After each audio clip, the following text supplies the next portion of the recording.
In this video, we'll set all our controls and link them to our parameters we need to, as well as there's quite a bit of math that needs to go into these parameters to make sure everything lines up correctly.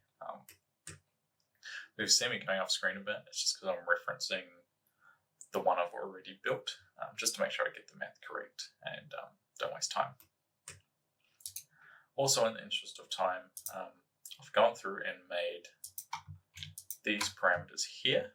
I'll just go through them real quick. This first one's just a toggle to switch between the fence section we're building, as well as our custom modules that we already did. We have all our picket controls, section length, picket width, the base height of the picket, the thickness, the gap between the pickets, the ground offset, which will give it a little, basically raise off the ground slightly, whether we use Boolean or not, and we're going to also add a bevel to this, and these all have ranges set in them. You can see down here.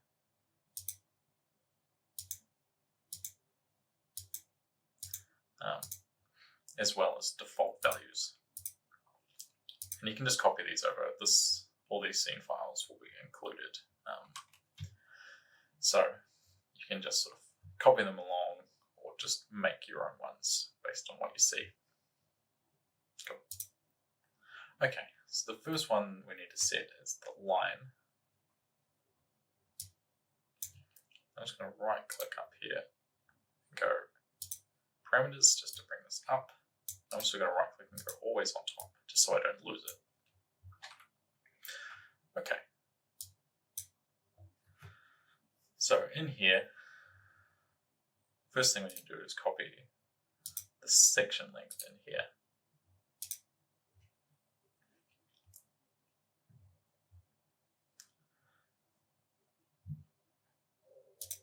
Okay.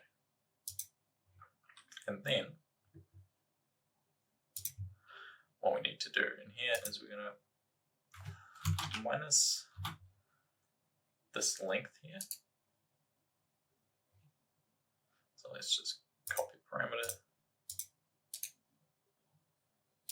paste relative references, and we need to do the negative of this. I'm just going to do this inside two sets of brackets. So in the first one, we minus this from this, and then we divide it by 2,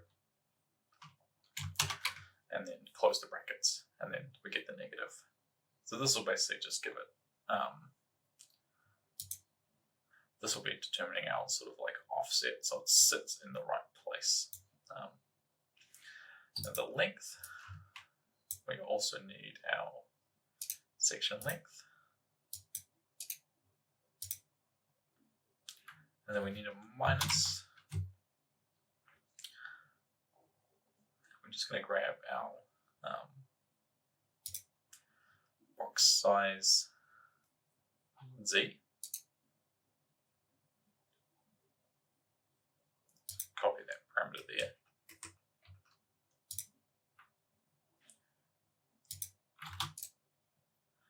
Paste relative references in there. And then we also need to minus our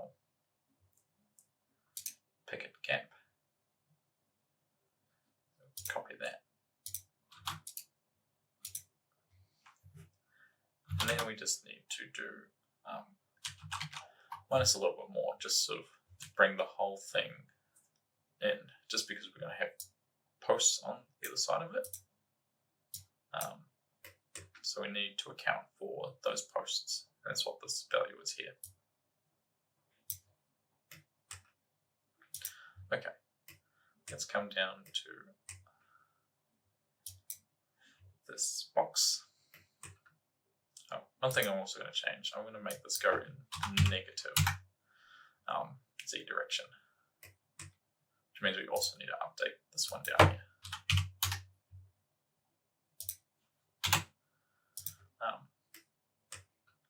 It's just so it copies on to our curve correctly. So on the box here, what we're going to do is we've got picket thickness that can just go to there, help to references, picket base height onto there, and the picket width onto here. And then in this one, copy this parameter, click in here, and just go plus paste relative references. And then we'll move it up that slight amount. And this one, need to copy parameters, paste the relative reference, divide by 2, and then we're also going to do plus 0.0125. So it'll move it back and then slightly forward, just because we're going to have beams that run along the back, and so that's what this value is for, to offset for the beams along the back that we will make.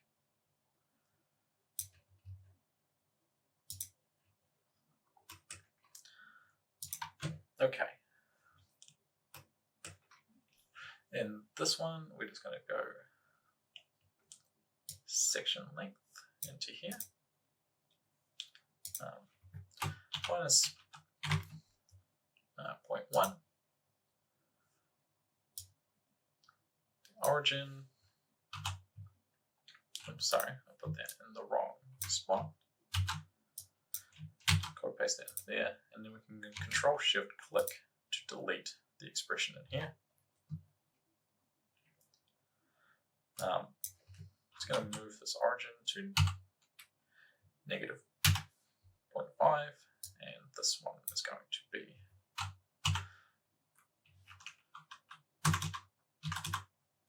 minus 0.5. Okay. Now, if we come up to this resample here, this value is going to be our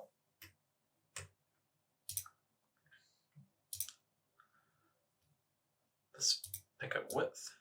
Just copy that from there. Picket width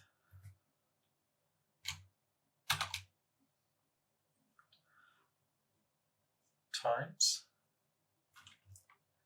1.1, just to give it a sort of a little bit of a buffer. And then we need to do plus, oops, copy this, the picket gap. The reason we're doing 0.1 is just to give it a little bit, when they get really thin, they can, or quite thick, they can tend to overlap a little bit. So let's put this little bit of a buffer in here, just to make sure they don't overlap so much. Copy that parameter and paste in here. And these switches is easy, we just click and drag custom modules.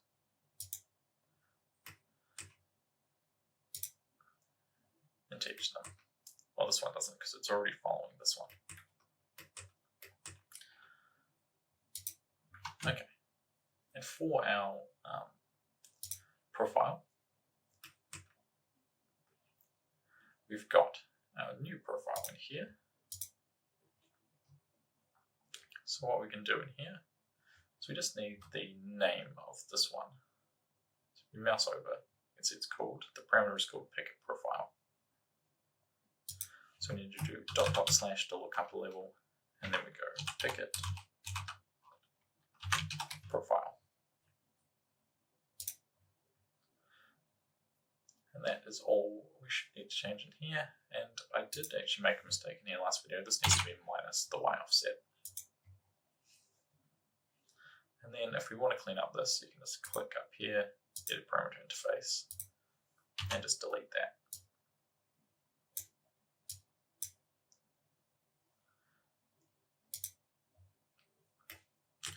Cool.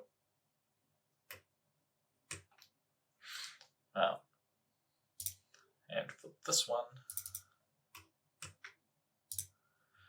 what we'd want to do, it's a bit trickier to reference it here. Another reason why I kind of prefer Vex Link, because getting Houdini to reference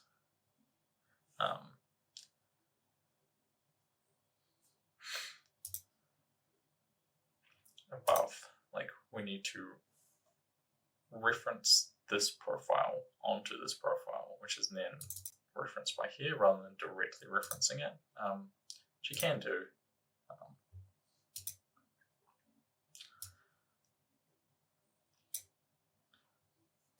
If we copy the parameter and paste relative references, it will connect it. It doesn't work perfectly all the time, yeah, but that's, I think, the best way I've found to do it.